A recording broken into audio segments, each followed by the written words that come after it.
Entonces, como veíamos, es un sistema probado. Yo necesito, o sea, es un contrato particular porque tanto el franquiciante como el franquiciado les interesa que a la otra parte le vaya bien. Es de interés de ambas partes. Por eso se trata de un contrato casi asociativo, si ven la diferencia. Porque a las dos partes quieren que la otra parte gane plata. El franquiciante le interesa que su franquiciado le vaya bien porque le va a pagar mayores regalías, mayores porcentajes de venta. A mi franquiciado me interesa que mi franquiciante le vaya bien porque significa que su sistema funciona y tiene una mayor publicidad. Dentro del contrato de franquicia juega un elemento muy importante los derechos eh, industriales, que son de propiedad del franquiciante, y que como parte de la franquicia, el franquiciante me va a permitir utilizar esos elementos inmateriales. Fíjense que acá en el mismo concepto de la ley habla de nombre comercial, de emblema, de marca. ¿Se acuerdan las diferencias de los conceptos? Nombre comercial, emblema, marca. Está. Entonces, me va a otorgar el derecho de todos esos elementos y además me va a otorgar conocimientos técnicos y asistencia técnica o comercial. O sea, me va a entregar un manual, me va a decir cómo se hacen las cosas, me va a enseñar a hacer esas cosas, ese know-how que estábamos hablando, que no son conocimientos, un know-how secreto, sino que tiene la excepción de ser un know-how de saber cómo hacer esa determinada cosa.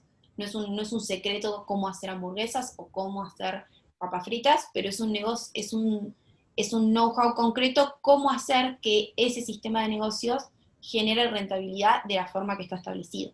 Entonces, está el manual, está la asistencia para que yo tenga todo este contrato, para que pueda hacer la franquicia en los mismos términos. Además, me van a decir, por ejemplo, comprarle a tal y tal y tal proveedor, que eso lo vimos cuando habíamos visto el contrato de suministro y decían y veían ustedes la diferenciación. Entonces, en el contrato de franquicia probablemente me digan a qué personas, a qué proveedores contratarle el suministro, porque forma parte de ese sistema de negocios. Yo ahí les puse algunas características para que les queden, que son, es un negocio probado, beneficia a ambas partes, permite que, ahí se me fue una letra, permite que con un capital limitado yo pueda realizar emprendimientos independientes con negocios que funcionen, ¿no? Una cosa que les decía el doc que tengan en cuenta es que en Argentina solemos, ¿cómo se dice?, utilizar nombres para figuras que no lo son. Entonces, muchas veces se escucha esto de vendo franquicias, cuando en realidad son negocios que nunca se hicieron, con lo cual yo jamás voy a poder vender una franquicia de un negocio que no está aprobado, que nunca se hizo. Entonces, si bien digo, no vendo franquicias, no es un contrato de franquicia porque no tengo este elemento característico. Entonces, siempre cuando vean los nombres, tengan en cuenta eso, de que muchas veces se utilizan nombres que no son a la figura contractual. Y la figura contractual, ¿cómo Y, saben si está? Si tienen esos elementos característicos. y en el caso de un daño, ¿quién responde en la franquicia? En la franquicia en general, el franquiciante no, a ver, el franquiciado es independiente, tiene su propia estructura de negocios y tampoco representa al franquiciante, con lo cual si ocurre un daño en la franquicia va a responder el franquiciado, que es un negocio particular. Lo que responde el franquiciante es por prestarte la asistencia técnica, por prestarte los recursos que necesites, o sea, todos los elementos que se obliga a otorgarte, por otorgarte las marcas, porque yo tenga el derecho de otorgarte esas marcas, tenga el derecho sobre esas marcas. En el contrato de mutuo es aquel en el cual el mutuante se compromete a entregar al mutuario en propiedad determinada cantidad de cosas fungibles. Las cosas fungibles son aquellas cosas que son consumibles, en virtud de lo cual yo me obligo a entregar igual cantidad de cosas de la misma calidad y especie. ¿Cuáles son, por ejemplo, cosas fungibles?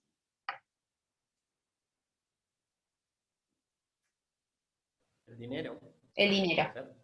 correcto. El dinero es el ejemplo más común de cosas fungibles.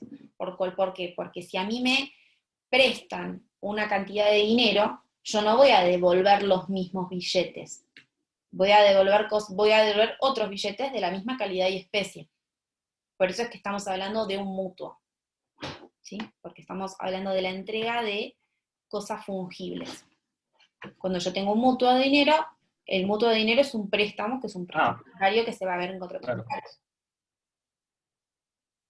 Cuando yo tengo un mutuo de dinero, un préstamo, lo que voy a tener que devolver es la misma cantidad de dinero recibida más el interés que hayamos pactado. En el comodato. El comodato es un préstamo de uso, ¿sí? Yo entrego en préstamo cosas no fungibles para que la otra parte se sirva gratuitamente de ella y la restituya cuando termine el contrato. ¿Cuándo se ve mucho el comodato? En los contratos de suministro, en donde, por ejemplo, Coca-Cola o el café me dan un suministro constante, continuo de un determinado producto, muchas veces las heladeras o las cafeteras me las dan en comodato. O sea, mientras tengamos el contrato de suministro vigente, yo tengo derecho a usar gratuitamente esa heladera, esa cafetera. ¿Sí? Pero a ver, contrato de comodato puede darse también en otros ejemplos. Si a mí mi tía me permite usar su departamento gratuitamente, me está dando un comodato.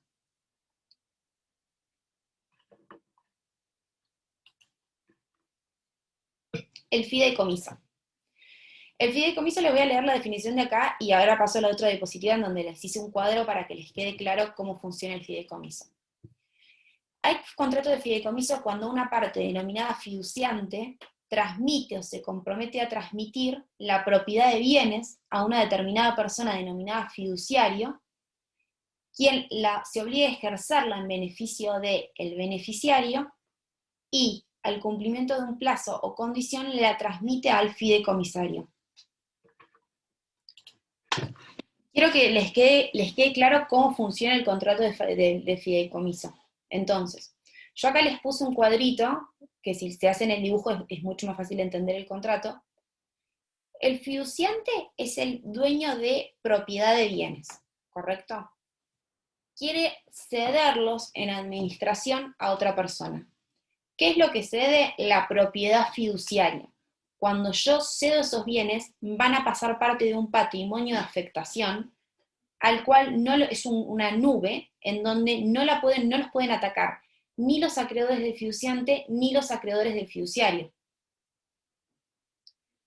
El fiduciario va a administrar esos bienes en beneficio de quien se designa en el contrato, que va a ser el beneficiario, y al final del plazo o cumplimiento de una condición van a transmitirse al fideicomisario. ¿Correcto? Tengan en cuenta que las dos partes que necesariamente tengo que tener en un contrato de fideicomiso es el fiduciante y el fiduciario, porque quien administra no puede ser el mismo que quien transmite la propiedad de los bienes.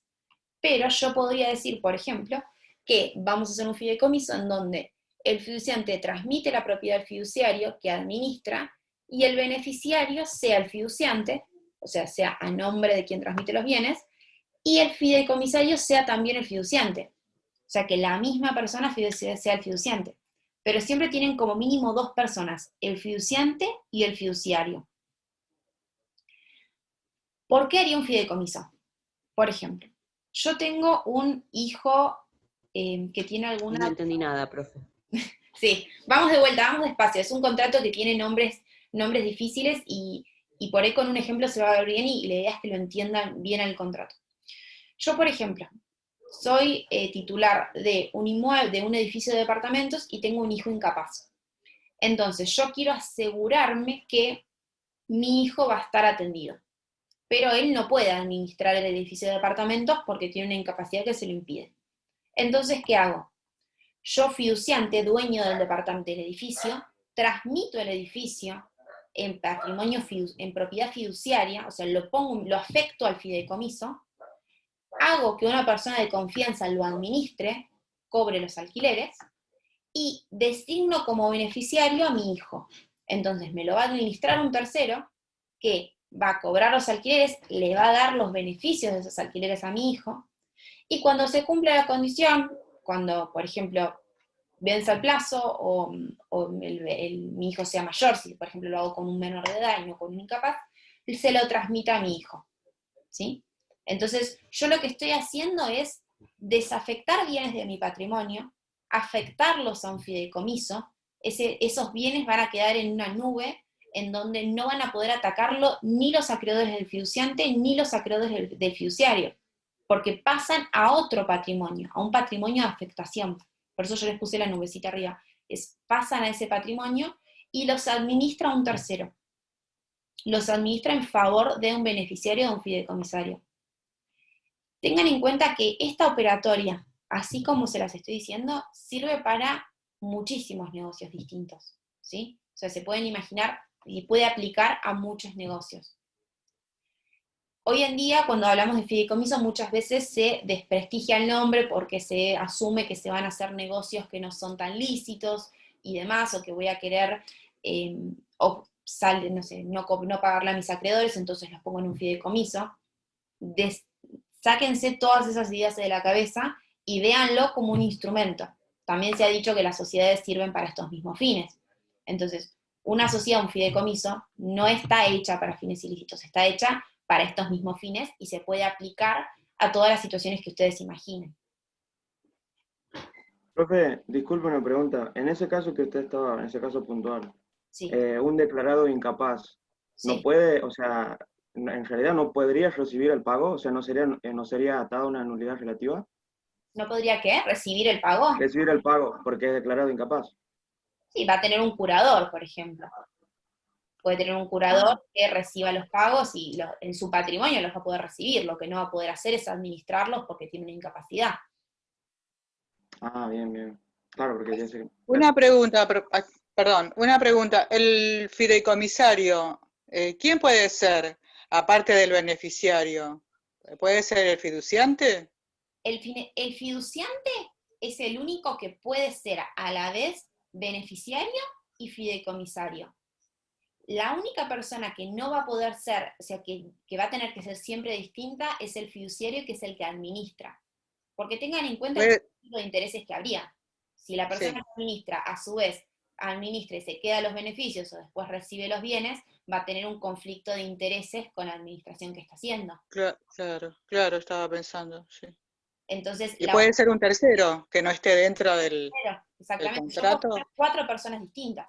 Yo puedo decir, yo fiduciante se lo doy a mi edificio de departamentos, al fiduciario, que es una entidad financiera que me lo administra Sí. el beneficio de mis hijos, y al final del plazo quiero que se lo ceda a, no sé, un sobrino. Puedo poner personas distintas, Ah, un tercero. a un tercero, a quien quiera. Sí. Exactamente. Profe, Sí. una vez que el bien pasa al fideicomisario, ¿deja de ser del fiduciante? Deja de ser del fiduciante y tampoco es del fiduciario. No está en el patrimonio de ninguno de los dos. Está en un patrimonio de afectación. Es una especie de nube en donde no pueden atacarlo Pero, ninguno de los acreedores. pero una vez que lo recibe el fideicomisario, deja de Sí, ser del fiduciante. exactamente. Cuando los recibe el fideicomisario, termina el fideicomiso y pasan al patrimonio del fideicomisario. Exactamente. Ah, perfecto, gracias. Pero Profe, los el, fideicomisos están en la nube. ¿el plazo lo determinan las partes? ¿El plazo para que el patrimonio pase al comisario? Sí, lo determinan las partes. No les quiero mentir porque en el código anterior el plazo era, quiero fijarme la hora por los días. En el código anterior el plazo era de 30 años. Yo no me acuerdo si el Código Civil y Comercial lo extendió a 50, el plazo máximo del fideicomiso, pero tiene un plazo máximo que está fijado por el código. El contrato de arbitraje. Hay contrato de arbitraje cuando las partes deciden someter una controversia a árbitros. Van a haber arbitraje porque en alguna bolilla del programa tienen métodos alternativos de resolución de controversias, en donde van a haber mediación, van a haber seclo y van a haber arbitraje. El contrato de arbitraje es eso, las partes deciden, en lugar de ir a la jurisdicción natural de un juez, decidir la cuestión por medio de árbitros. Tengan en cuenta que ya lo van a ver, pero hay tribunales arbitrales constituidos que funcionan regularmente, como el Tribunal Arbitral de la Bolsa de Comercio, que no sé si alguno fue, si alguno está en Capital, lo invito a ir cuando no haya restricciones, porque la Bolsa de Comercio de Buenos Aires es muy linda, y tiene el tribunal arbitral funcionando, que funciona como cualquier tribunal. Son tribunales constituidos. Si no, lo que se puede hacer es constituir el tribunal arbitral ad hoc, es decir, especialmente para ese conflicto. Pero bueno, lo van a ver en más detalle cuando vean esa forma de resolución de conflictos, pero quédense con que las partes deciden someter una cuestión en lugar de un juez a un árbitro. Y siempre son cuestiones de derecho privado en donde no se encuentren comprometido el orden público, ¿correcto? El contrato de fianza. El contrato de fianza es cuando una persona se obliga por otra a satisfacer el cumplimiento de una prestación en caso de incumplimiento, ¿sí? ¿Cuándo ven mucho contratos de fianza? Cuando hacen un contrato de locación. No sé si alguno celebró un contrato de locación en donde le pidieron un garante. En el lenguaje común se llama garante. En realidad garantía son distintos métodos de garantía y la fianza es una forma de garantía, en donde tengo una persona que se obliga accesoriamente por mí a pagar. Entonces, en un contrato de locación, cuando yo pongo un garante, un fiador, lo dije mal, lo dije en la forma que no se debería decir, cuando yo pongo un fiador, estoy haciendo que una persona se obligue accesoriamente por mí a cumplir si yo no cumplo. Un detalle de práctica que está bueno que ahora que son casi abogados y ya lo van estudiando es, muchas veces van a hacer un contrato de locación, les piden un fiador, y les piden que el fiador sea titular de un inmueble. Nunca les pasó que le decían, bueno, para alquilar tenés que tener un inmueble en Capital.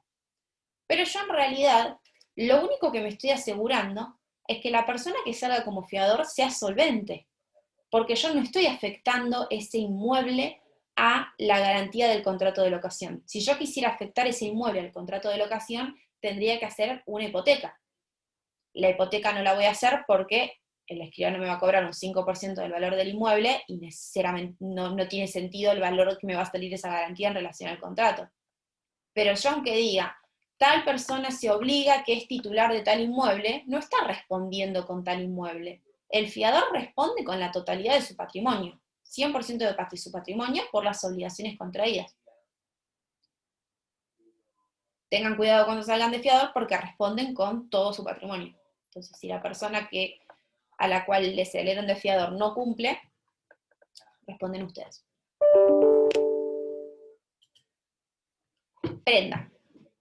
Prenda, creo que Micaela preguntó hace un rato del contrato de prenda. El contrato de prenda es un derecho real sobre cosa mueble. Tengan en cuenta que los derechos reales están taxativamente enumerados en el Código Civil y Comercial, con lo cual hay un artículo cerca del 1800 en donde se establece cuáles son los derechos reales. Los derechos reales son solamente los que están taxativamente regulados por el Código Civil y Comercial. Y lo que es un derecho real de garantía que le otorga un privilegio al cobro al acreedor sobre el producto de la cosa prendada. Entonces, ¿por qué se dice va a cobrar primero? Va a cobrar primero sobre esa cosa prendada. Yo puedo tener prenda en primer grado, prenda en segundo grado, prenda en tercer grado, en cuyo caso la prenda en primer grado cobra primero, la prenda en segundo grado cobra segunda, la prenda en tercer grado cobra tercera. Pero solo cobran preferencialmente sobre el producido de ese bien. ¿Sí? Acá hay algunas distinciones sobre prenda para hacerlas. Está lo que se llama prenda común o con desplazamiento, y prenda con registro o sin desplazamiento. La prenda con desplazamiento es la prenda más antiguamente utilizada, que ya casi no se utiliza, en donde el bien prendado se desplaza de su propietario al acreedor prendario. Entonces, es lo que se conoce normalmente como empeño. Entonces yo me saco el reloj, lo prendo y lo dejo en la casa de empeño. ¿Sí? Lo estoy trasladando. Hoy en día lo que se utiliza más es la prenda con registro, en donde la cosa me la quedo yo, pero anoto en un registro que la cosa está prendada. ¿En qué registro? En el registro. Si el bien es registrable y si tengo un auto prendado, voy a anotar la prenda en el registro automotor. Si no tiene un registro, hay un registro nacional de créditos prendarios. Pero si yo voy a pedir un informe al registro del automotor, el informe me va a decir, el auto es de titularidad de tal, se transfirió a tal, y tiene anotadas tales prendas. ¿Sí? Lo voy a registrar, pero el auto no lo voy a entregar. Hay otro tipo de prenda, que es la que se llama prenda flotante. La prenda flotante se hace sobre mercaderías o materias primas, y se dice flotando porque sigue a la cosa en su proceso de transformación. Yo tengo una prenda flotante sobre el total de mercaderías o materias primas de una fábrica, y cuando siga en el proceso de producción, la prenda va a seguir esas mercaderías, ¿sí? Y muchas veces en la prenda flotante lo que puedo decir es que se va ampliando a las nuevas mercaderías que reciba. Por eso se llama flotante, porque no queda fija sobre una cosa mueble individualizada. Les explico el último, creo que es los dos últimos contratos que son sencillos, y vamos con preguntas. El contrato de tarjeta de crédito o débito. Acá estamos perdón, antes que me olvide. Cuando hablamos de prenda, la prenda común está regulada en el Código Civil y Comercial, y la prenda con registro y prefije flotante está regulada en una ley especial. Cuando hablamos de prenda, tarjetas de crédito y contrato de maquila, estamos hablando de contratos que están regulados en leyes especiales, porque no están en el Código Civil y Comercial. El contrato de tarjeta de crédito y débito. Tengan en cuenta que el contrato de tarjeta de crédito es una operatoria compleja. O sea, no estamos hablando de solo una operatoria, sino que la tarjeta de crédito a mí me va a permitir adquirir bienes y servicios, pagar a proveedores, diferir pagos. Entonces estamos hablando de una operatoria concreta, de una operatoria compleja. El emisor de la tarjeta, que es una entidad financiera o comercial, le entrega la tarjeta al titular de la tarjeta, que es el que está habilitado para su uso y es responsable por todos los consumos de esa tarjeta, y yo además puedo otorgar extensiones, o sea, usuarios habilitados para el uso de esa tarjeta. Entonces, por ejemplo, mi papá tiene una tarjeta, a mí me concede una extensión. El responsable y titular de la tarjeta es mi papá, y yo, como titular de una extensión, puedo utilizar la tarjeta. Tengan en cuenta que además de la tarjeta de crédito que me otorga una entidad bancaria, hay tarjetas de compra, tarjetas que, por ejemplo, me da Falabella. Entonces, el comercio me da una tarjeta de compra para comprar cosas en ese comercio. La otra pata que falta completar cuando hablamos de tarjetas de crédito es que existen proveedores o comercios adheridos, que son aquellos que aceptan como medio de pago la tarjeta de ese banco emisor. Entonces, cuando van a un comercio y les dicen, bueno, acá aceptamos tarjeta de Visa, crédito, estamos aceptando las tarjetas de ese banco emisor. Hoy en día tienen empresas como el APOS, creo que se llama, que es la tarjeta de Visa o Mastercard, no son de bancos, sino que hay una empresa, una entidad que opera esas tarjetas de crédito, y que distintos bancos utilizan ese sistema. El banco que otorga la misma tarjeta que tiene su propio sistema es American Express. Vieron que American Express no es Visa o Mastercard, es American Express. Tienen su propia tarjeta porque tienen su propio sistema. Pero bueno, eso es más detallado. Y vamos al último contrato que vamos a ver, que es el contrato de maquila. El contrato de maquila es un contrato de producción agropecuaria, en donde el productor agropecuario se obliga a suministrar materia prima y tiene derecho a participar en los productos finales que se convengan. Entonces